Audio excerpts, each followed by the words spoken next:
오늘 우리에게 주신 하나님의 말씀은 고린도전서 4장 1절에서 5절까지의 말씀입니다. 다 같이 한 목소리로 읽겠습니다. 사람이 마땅히 우리를 그리스도의 일꾼이요 하나님의 비밀을 맡은 자로 여길지어다. 그리고 맡은 자들에게 구할 것은 충성이니라. 너희에게나 다른 사람에게나 판단받는 것이 내게는 매우 작은 일이라. 나도 나를 판단하지 아니하노니 내가 자책할 아무것도 깨닫지 못하나 이로 말미암아 의롭다 함을 얻지 못하노라. 다만 나를 심판하실 이는 주시니라. 그러므로 때가 이르기 전 곧 주께서 오시기까지 아무것도 판단하지 말라. 그가 어둠에 감추인 것들을 드러내고 마음의 뜻을 나타내시리니 그때에 각 사람에게 하나님으로부터 칭찬이 있으리라. 아멘. 하나님께서 이 말씀을 통하여 우리에게 은혜 주시기를 원합니다.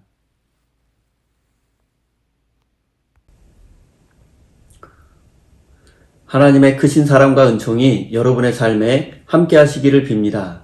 오늘은 맡은 자에게 구할 것은 충성이니라 라는 제목으로 함께 하나님의 말씀을 나누도록 하겠습니다. 바울은 오늘 본문 말씀을 통해서 자신과 같이 교회와 성도들을 섬기는 사역자와 교회 리더들의 삶의 자세에 대해서 말씀하고 있습니다. 그리고 바울과 함께 교회를 세워나가며 복음을 전해야 하는 사명을 가지고 있는 고린도 교회 성도들의 잘못된 마음과 태도를 꾸짖는 내용이 오늘 본문 말씀에 기록되어 있습니다. 우리가 잘 알고 있는 것처럼 고린도 교회는 바울이 고린도에 약 1년 반 동안 머물면서 복음을 전하며 세운 교회입니다.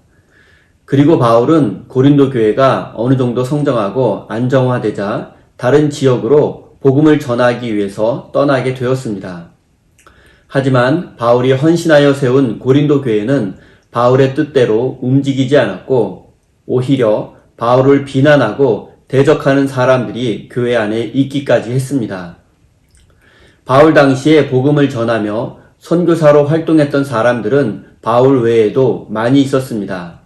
예루살렘의 12사도들과 그들의 제자들을 중심으로 하는 선교사들도 있었고 독립적으로 복음을 전하는 선교사들도 있었습니다.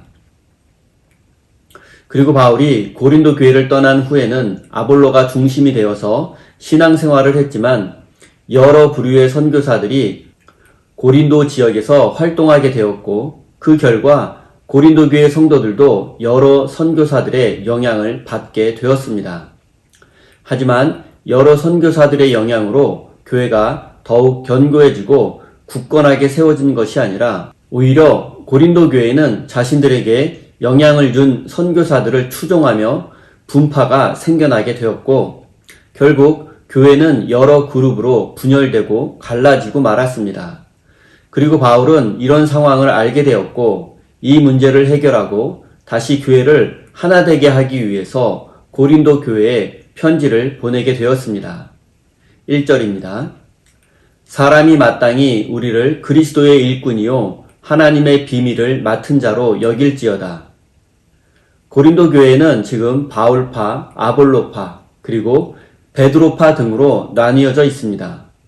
바울은 이런 성도들을 향해서 자신과 아볼로, 그리고 베드로와 같은 사역자들을 그리스도의 일꾼과 하나님의 비밀을 맡은 사람으로 여겨달라고 부탁하고 있습니다.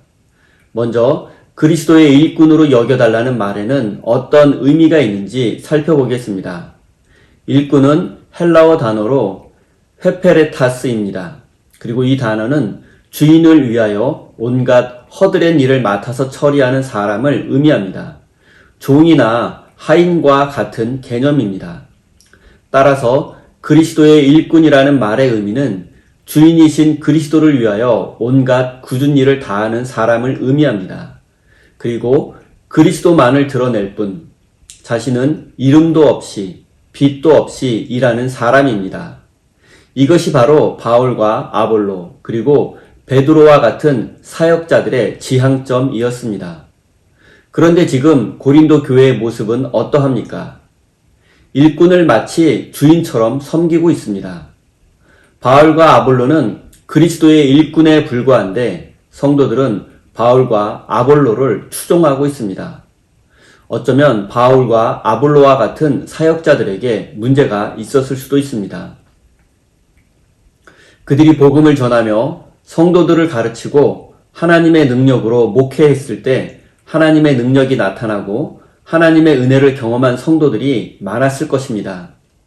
이로 인해서 바울과 아볼로를 존경하며 따르던 사람들이 도가 지나쳐 결국에는 그리스도의 일꾼에 지나지 않은 바울과 아볼로를 맹목적으로 추종하게 되었고 교회는 결국 분열되고 말았습니다. 또한 바울과 아볼로와 같은 사역자들은 하나님의 비밀을 맡은 사람들입니다. 하나님의 비밀은 예수 그리스도의 십자가와 부활을 통해서 주어지는 하나님의 구원을 의미합니다.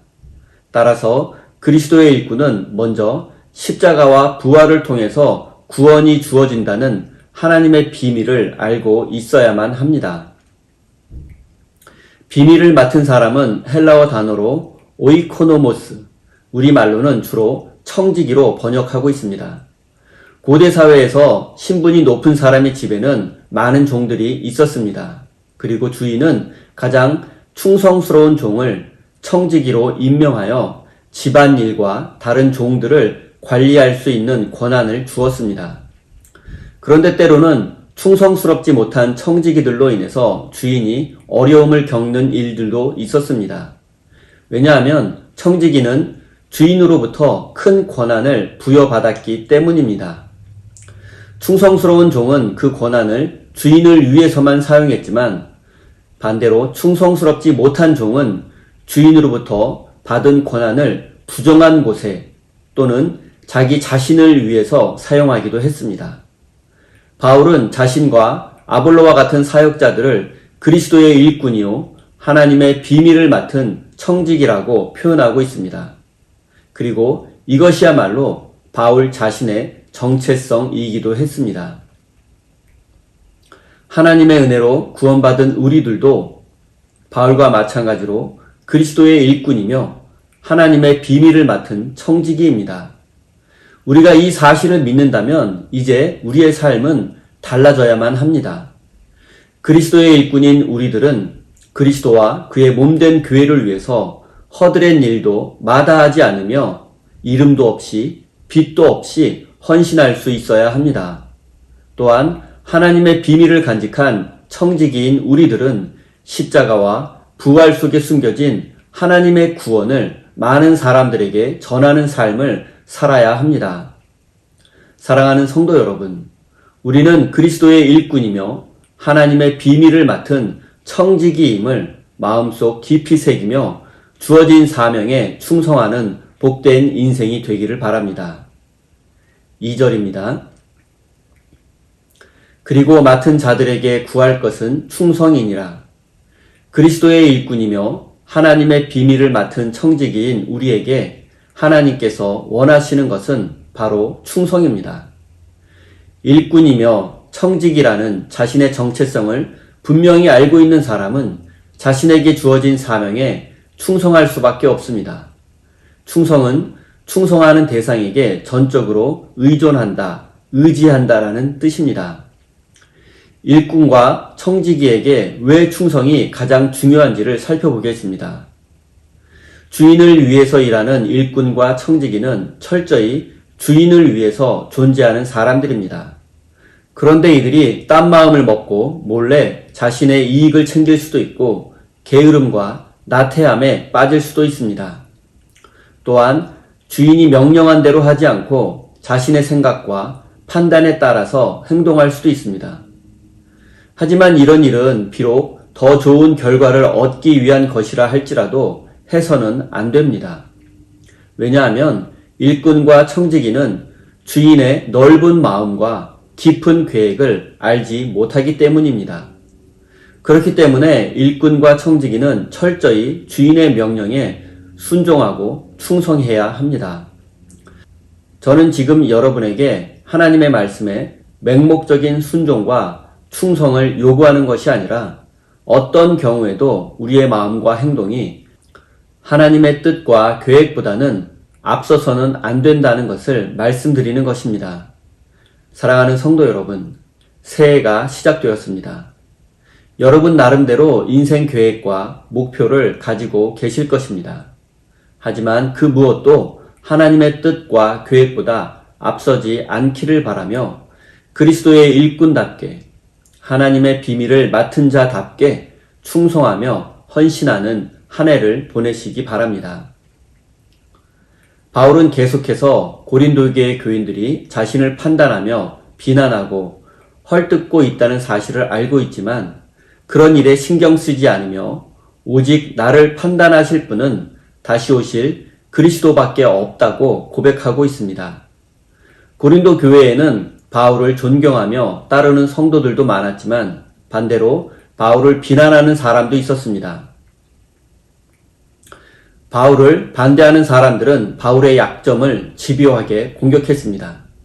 바울은 예수님에게 직접 배운 적도 없고 심지어 예수님을 만난 적도 없는데 어떻게 사도가 될 수 있고 선교사가 될 수 있느냐는 것입니다. 바울은 예수님의 12 제자와는 비교될 수 없었습니다. 또한 바울이 회심하기 전에 그리스도인들을 박해한 이력도 문제 삼았습니다.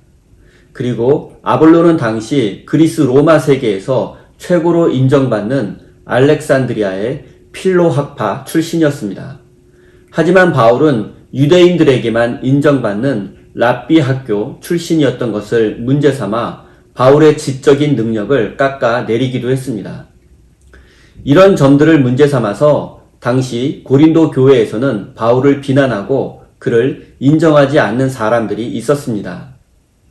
바울은 이렇게 공격당하고 비난받고 있었지만 그런 사람들의 평가에 연연해 하지 않는다고 말하고 있습니다. 왜냐하면 그리스도의 일꾼은 하나님의 비밀을 맡은 자이며 오직 그리스도에게만 충성하는 사람이기 때문입니다. 바울은 고집불통이거나 다른 사도들은 다 틀렸고 자신만 옳다고 여기는 편협한 사람이 아니었습니다. 바울은 단지 나도 나를 판단하지 않겠다라고 말했습니다.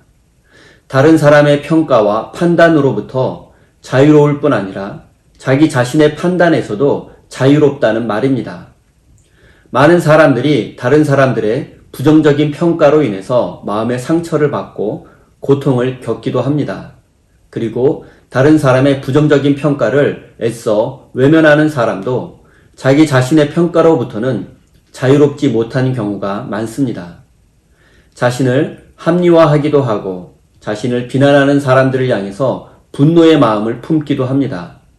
그리고 그 분노의 마음은 타인을 향해서 공격적인 성향으로 나타나게 되고 심하면 이성을 잃고 잘못된 선택을 하기도 합니다. 우리는 바울의 나도 나를 판단하지 않겠다는 고백을 오해해서는 안 됩니다. 이 고백은 깊이 생각하지 않고 대충 살겠다는 뜻도 아닙니다. 자신의 생각과 신앙에 확신이 없어서 하는 말도 아닙니다. 나도 나를 판단하지 않겠다는 바울의 고백은 인간의 판단과 행동은 근본적으로 한계가 있으며 항상 잘못되었을 가능성이 있다는 의미입니다.